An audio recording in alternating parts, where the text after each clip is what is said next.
सारी तालियां बजाइए। अभूतपूर्व ये पल, ये क्षण एक इतिहास रचने का साक्षी हो गया है। गोवा के लिए एक बहुत बड़ी उपलब्धि है, गोवा सरकार के प्रयास का एक मीठा नतीजा है। बहुत बहुत धन्यवाद आदरणीय पंतप्रधान महोदय जी। आपने आज गोवा के संपन्नता की ओर एक और द्वार खोल दिया है। इसी बेहद खुशी के पल, सबको बेहद खुशी महसूस हो रही है और इसी के साथ मैं प्रार्थना करना चाहूँगी परम आदरणीय प्रधानमंत्री जी से कि इस सुनहरे अवसर पर अपने प्रेरणादायी उद्बोधन से हमें कृतार्थ करें।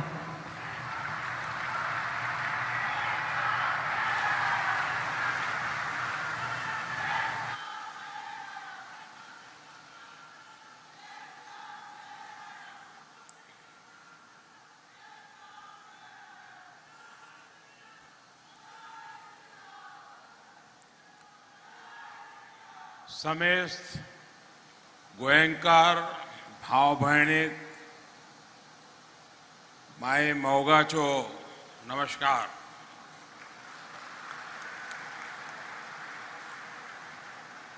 गोवांत येवन म्हाका सदांच खोस भोगता। मंच पर उपस्थित गोवा के गवर्नर पीएस श्रीधरन पिल्लई जी, यहाँ के लोकप्रिय मुख्यमंत्री श्री प्रमोद सावंत जी, केंद्रीय मंत्री श्रीपद नाइक जी, ज्योतिरादित्य सिंधिया जी, अन्य सभी महानुभाव, देवी और सज्जनों, गोवा के लोगों को और देश के लोगों को नए बने इस शानदार एयरपोर्ट के लिए बहुत बहुत बधाई। पिछले 8 वर्षों में जब भी आपके बीच आने का मौका मिला है तो मैं एक बात जरूर दोहराता था। आपने जो प्यार, जो आशीर्वाद हमें दिया है, उसको मैं ब्याज सहित लौटाऊंगा। विकास करके लौटाऊंगा। ये आधुनिक एयरपोर्ट टर्मिनल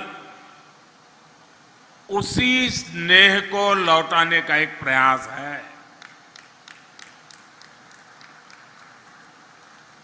मुझे इस बात की भी खुशी है कि इस इंटरनेशनल एयरपोर्ट का नाम मेरे प्रिय सहयोगी और गोवा के लाडले स्वर्गीय मनोहर पर्रिकर जी के नाम पर रखा गया है।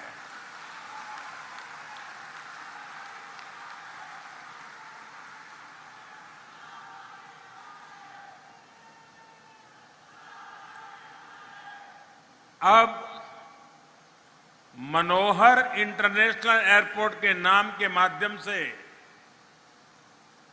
पर्रिकर जी का नाम यहां आने जाने वाले हर व्यक्ति की स्मृति में रहेगा। साथियों, हमारे देश में इंफ्रास्ट्रक्चर को लेकर दशकों तक जो अप्रोच रही, उसमें सरकारों द्वारा लोगों की जरूरत से ज्यादा वोट बैंक को प्राथमिकता दी गई।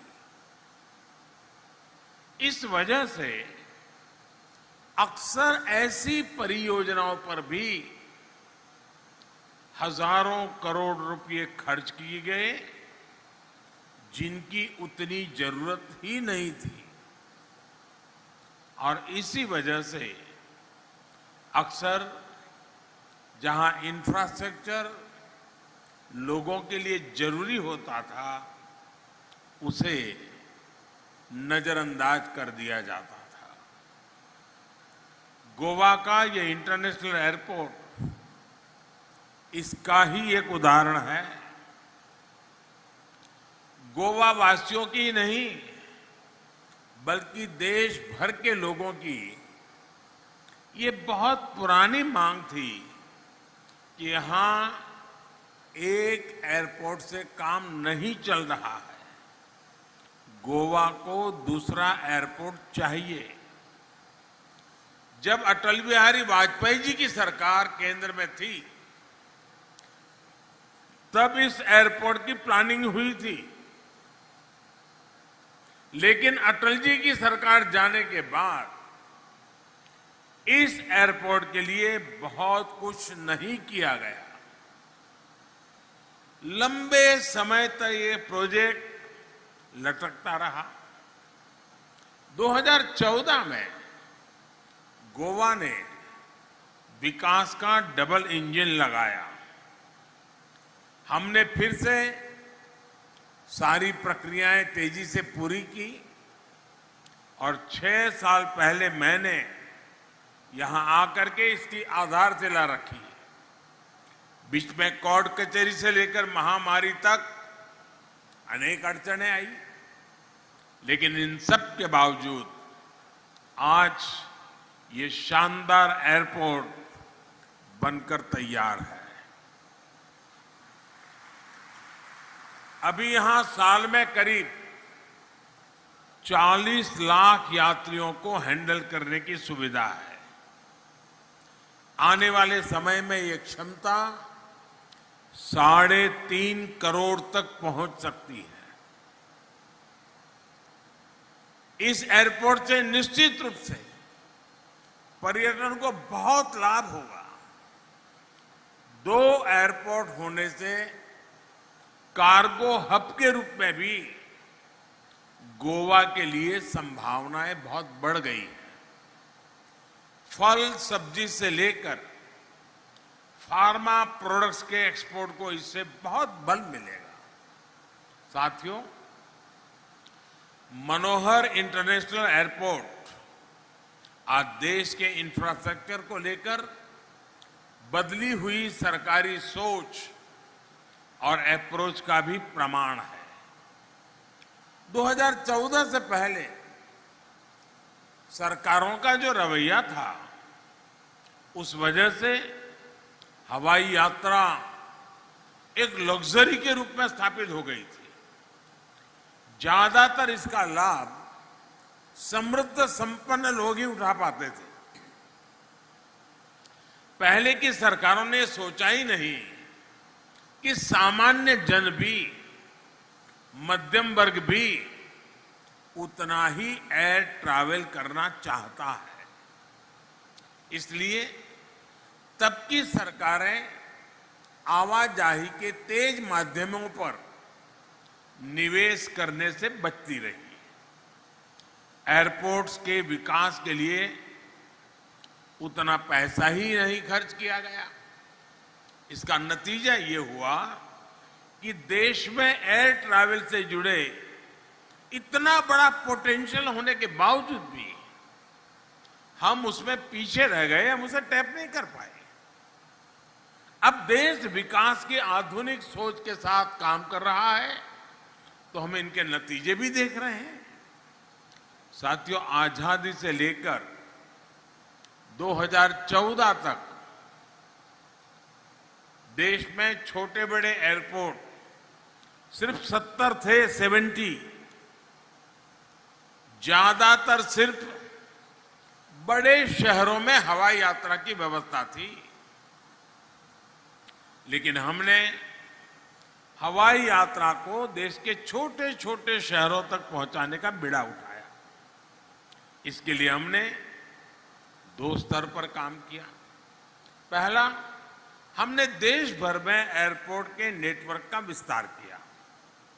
दूसरा, उड़ान योजना के जरिए सामान्य मानवी को भी हवाई जहाज में उड़ने का अवसर मिला। इन प्रयासों का अभूतपूर्व परिणाम आया है। बीते 8 वर्षों में, अभी सिंधिया जी ने काफी विस्तार से बताया, बीते 8 वर्षों में देश में करीब 72 नए एयरपोर्ट तैयार किए गए हैं।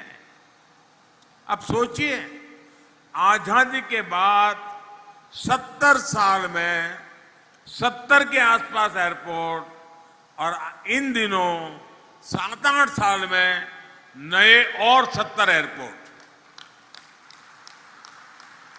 यानी अब भारत में एयरपोर्ट्स की संख्या 2 गुनी हो चुकी है। वर्ष 2000 में साल भर में देश में 6 करोड़ लोग हवाई यात्रा में यानी उसका लाभ लेते थे। 2020 में कोरोना काल से पहले ये संख्या 14 करोड़ से अधिक हो गई थी। इसमें भी 1 करोड़ से अधिक साथियों ने उड़ान योजना का लाभ उठाकर हवाई यात्रा की थी। साथियों, इन सभी प्रयासों की वजह से आज भारत दुनिया का तीसरा सबसे बड़ा एविएशन मार्केट बन चुका है। उड़ान योजना ने जिस तरह देश के मध्यम वर्ग के सपनों को पूरा किया है, वो तो वाकई किसी यूनिवर्सिटी के लिए, एकेडमिक वर्ल्ड के लिए अध्ययन का विषय है। बहुत साल नहीं हुए जब मध्यम वर्ग लंबी दूरी के लिए पहले ट्रेन का टिकट ही चेक किया करता था। अब छोटी दूरी के लिए भी पहले हवाई जहाज का रूट पता किया जाता है, उसका टिकट देखा जाता है और पहले कोशिश होती है कि हवाई जहाज से ही चला जाए। जैसे जैसे देश में एयर कनेक्टिविटी का विस्तार होता जा रहा है, हवाई यात्रा सबकी पहुंच में आती जा रही है। भाइयों और बहनों, हम अक्सर सुनते हैं कि टूरिज्म किसी भी देश की सॉफ्ट पावर को बढ़ाता है, और ये सच भी है। लेकिन ये भी उतना ही सच है कि जब किसी देश की पावर बढ़ती है तो दुनिया उसके विषय में ज्यादा जानना चाहती है। अगर उस देश में कुछ देखने के लिए है, जानने समझने के लिए है, तो दुनिया निश्चित रूप से अधिक आकर्षित होती है। आप अतीत में जाएंगे तो पाएंगे कि जब भारत समृद्ध था तब दुनिया में भारत को लेकर एक आकर्षण था।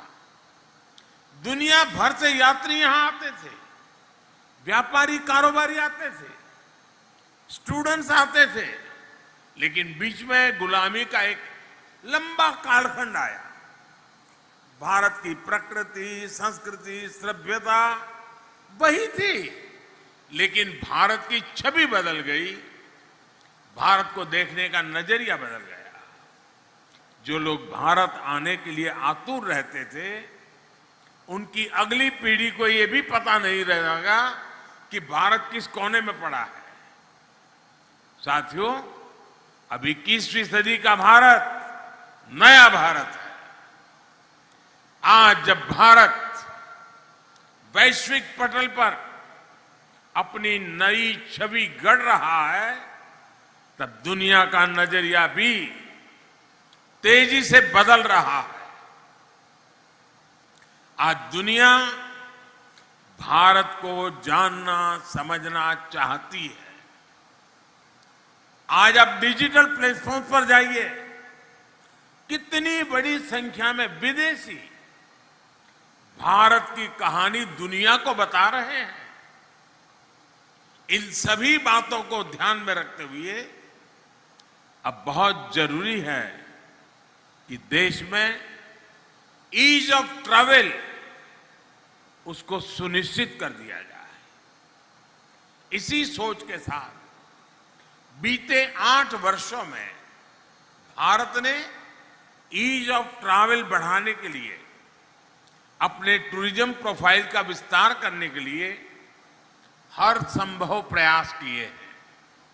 आप देखेंगे कि हमने वीजा की प्रक्रिया को आसान किया, वीजा ऑन अराइवल की सुविधाओं को बढ़ाया, हमने आधुनिक इंफ्रास्ट्रक्चर और लास्ट माइल कनेक्टिविटी पर फोकस किया, एयर कनेक्टिविटी के साथ ही digital connectivity, mobile connectivity, railway connectivity, हम सभी पर ध्यान दे रहे हैं। आज रेलवे से अधिकतर टूरिस्ट डेस्टिनेशन जुड़ रहे हैं। तेजस और वंदे भारत एक्सप्रेस जैसी आधुनिक ट्रेनों रेलवे का हिस्सा बन रही हैं। विस्टाडोम कोच, वो ट्रेनें पर्यटकों के अनुभव का विस्तार कर रही है। इन सभी प्रयासों का असर भी हम निरंतर अनुभव कर रहे हैं। साल 2015 में देश में डोमेस्टिक टूरिस्ट की संख्या 14 करोड़ थी। पिछले साल ये बढ़कर करीब 70 करोड़ तक पहुंच गई थी। अब कोरोना के बाद देश और दुनिया भर से टूरिज्म बहुत तेजी से बढ़ रहा है। गोवा जैसा टूरिस्ट डेस्टिनेशन में सबसे पहले वैक्सीन लगाने के फैसले का भी लाभ गोवा को मिल रहा है और इसलिए मैं प्रमोद जी और उनकी टीम को बधाई देता हूं। और साथियों, हम सभी जानते हैं कि टूरिज्म में रोजगार, स्वरोजगार की सबसे ज्यादा संभावनाएं हैं। पर्यटन से हर कोई कमाता है, ये सबको अवसर देता है और गोवा वालों को समझाने की जरूरत नहीं है। इसलिए डबल इंजन की सरकार पर्यटन पर इतना बल दे रही है, कनेक्टिविटी के हर माध्यम को सशक्त कर रही है। यहां गोवा में भी 2014 के बाद से हाईवे से जुड़े प्रोजेक्ट पर 10,000 करोड़ रुपए से अधिक का निवेश हो चुका है। गोवा में ट्रैफिक की समस्या को कम करने के लिए भी लगातार काम किया जा रहा है। कोंकण रेलवे का बिजलीकरण होने से भी गोवा को बहुत लाभ हुआ है। साथियों, कनेक्टिविटी के इन प्रयासों के साथ ही सरकार का जोर हेरिटेज टूरिज्म को प्रमोट करने पर भी है। हमारी जो धरोहरें हैं, उनके रखरखाव, उनकी कनेक्टिविटी और वहां सुविधाओं के निर्माण पर बल दिया है। गोवा में ऐतिहासिक अगोड़ा जेल कॉम्प्लेक्स म्यूजियम का विकास भी इसका उदाहरण है। आधुनिक टेक्नोलॉजी का उपयोग करते हुए हम देश भर में अपनी धरोहरों को और आकर्षक बना रहे हैं। देश के तीर्थों और धरोहरों की यात्रा करने के लिए विशेष रेल भी चलाई जा रही है। साथियों, वैसे मैं आज गोवा सरकार की एक और बात के लिए सराहना करना चाहता हूं। गोवा सरकार फिजिकल इंफ्रास्ट्रक्चर के साथ ही सोशल इंफ्रास्ट्रक्चर पर भी उतना ही बल दे रही है। गोवा में ईज ऑफ लिविंग बढ़े, यहां पर कोई भी व्यक्ति सरकारी योजनाओं के लाभ से वंचित ना रहे, इस दिशा में स्वयंपूर्ण गोवा अभियान बहुत सफल रहा है, बहुत अच्छा काम किया गया है। गोवा आज 100% सैचुरेशन का एक बहुत उत्तम उदाहरण बना है। आप सभी ऐसे ही विकास के कार्य करते रहिए, लोगों का जीवन आसान बनाते रहिए। इसी कामना के साथ मैं इस भव्य एयरपोर्ट के लिए आप सबको बधाई देते हुए मेरी वाणी को विराम देता हूं। बहुत बहुत शुभकामनाएं, बहुत बहुत धन्यवाद।